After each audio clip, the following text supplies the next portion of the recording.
বড়পুকুরিয়া তাপবিদ্যুৎ কেন্দ্রের সব ইউনিট বন্ধ, লোডশেডিংয়ের কবলে রংপুরের ৮ জেলা। নির্ধারিত সময়ের ১ মাস পরও আসেনি নতুন দল নিবন্ধনের গ্যাজেট, অক্টোবরের মধ্যেই প্রকাশের আশ্বাস।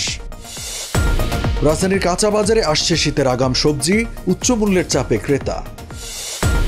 বঙ্গোপসাগর ও তৎসংলগ্ন এলাকায় লঘুচাপ, ঘূর্ণিঝড়ের পূর্বাভাস আবহাওয়া অধিদপ্তরের।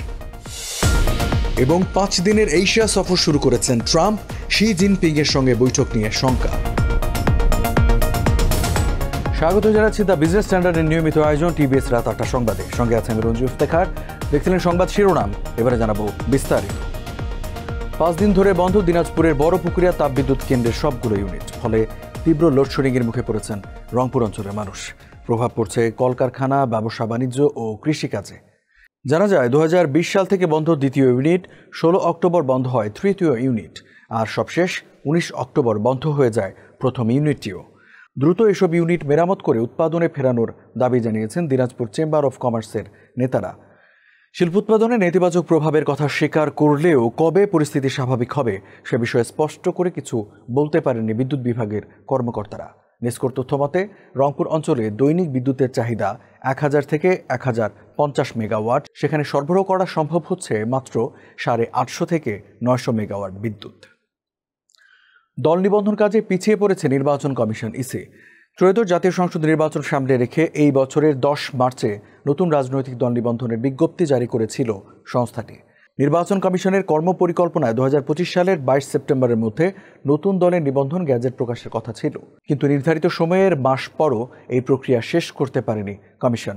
অক্টোবরের মধ্যে এই বিষয়ে চূড়ান্ত সিদ্ধান্ত নেবার কথা জানিয়েছে কমিশন। মার্চে নিবন্ধন আগ্রহী নতুন দলের কাছে আবেদন আহ্বান করে ইসি। ২২ জুনের মধ্যে ১৪৩টি দলের আবেদন জমা পড়ে। প্রাথমিক যাচাইয়ে ১২১টির আবেদন বাতিল হয়। মাঠ পর্যায়ে যাচাইয়ের জন্য মনোনয়ন পায় বাকি ২২টি দল। শীতের আগমনী বার্তা নিয়ে রাজধানীর কাঁচা বাজারে আসতে শুরু করেছে শীতের সবজি, তবে দাম বেশ চড়া। রাজধানী নিউ মার্কেট, হাতিরপুল এবং পলাশী কাঁচা বাজারে প্রতি কেজি শিম বিক্রি হচ্ছে ১৪০ থেকে ১৬০ টাকায়, ফুলকপি বা বাঁধাকপি আকার ভেদে ৬০ থেকে ৮০ টাকা এবং মূলার কেজি ৬০ টাকা। অন্যান্য সবজির মধ্যে বেশ কিছুদিন ধরেই বেগুন বিক্রি হচ্ছে কেজি প্রতি ১২০ টাকায়। এছাড়া টমেটো ১২০ থেকে ১৪০ টাকা, গাজর ১৪০ থেকে ১৬০ টাকা, ঢ্যাঁড়স ৮০ টাকা, শসা ৬০ থেকে ৮০ টাকা, কাঁকরোল, করলা, ঝিঙা ও বরবটি ১০০ টাকা দরে বিক্রি হচ্ছে। প্রতিটি লাউয়ের জন্য ভোক্তাকে গুনতে হচ্ছে ৭০ থেকে ৮০ টাকা পর্যন্ত। দক্ষিণ পূর্ব বঙ্গোপসাগর ও তৎসংলগ্ন এলাকায় একটি লঘুচাপ সৃষ্টি হয়েছে। এটি আরও ঘনীভূত হয়ে নিম্নচাপ তৈরি হয়ে ঘূর্ণিঝড়ে রূপ নিতে পারে। ২৪ অক্টোবর বিশেষ বুলেটিনে এই পূর্বাভাস দিয়েছে আবহাওয়া অধিদপ্তর। আবহাওয়া অধিদপ্তর কর্মকর্তারা জানান, সাগরে সৃষ্ট লঘুচাপের গতিপথ ভারতের উড়িষ্যা ও অন্ধ্রপ্রদেশের দিকে।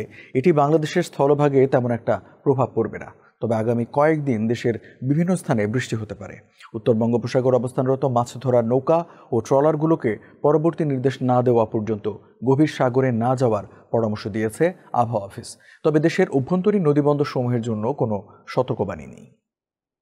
৫ দিনের এশিয়া সফরে রওনা হচ্ছেন মার্কিন প্রেসিডেন্ট ডোনাল্ড ট্রাম্প।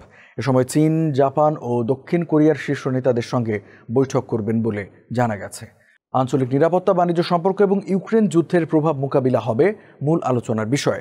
ট্রাম্পের এই সফরকে তার প্রশাসনের পররাষ্ট্রনীতির গুরুত্বপূর্ণ পরীক্ষা হিসেবে দেখা হচ্ছে। প্রেসিডেন্ট শি জিনপিংয়ের সঙ্গে সম্ভাব্য বৈঠককে ঘিরে তৈরি হয়েছে ব্যাপক আগ্রহ। যদিও শি জিনপিংয়ের সঙ্গে বহুল প্রত্যাশিত বৈঠকটি আদৌ হবে কিনা তা নিয়ে এখনও অনিশ্চয়তা রয়েছে। এছাড়া দক্ষিণ কোরিয়ায় মার্কিন মিত্রদের সঙ্গে প্রতিরক্ষা সহযোগিতা জোরদার এবং জাপানের নতুন বাণিজ্য চুক্তি নিয়ে আলোচনা করতে পারেন ট্রাম্প। ২৬ অক্টোবর অংশ নেবেন মালয়েশিয়ায় হতে যাওয়া আসিয়ান সম্মেলনে। দর্শক, এই ছিল টিবিএস রাত ৮টা সংবাদে। এতক্ষণ সাথে থাকার জন্য ধন্যবাদ সবাইকে।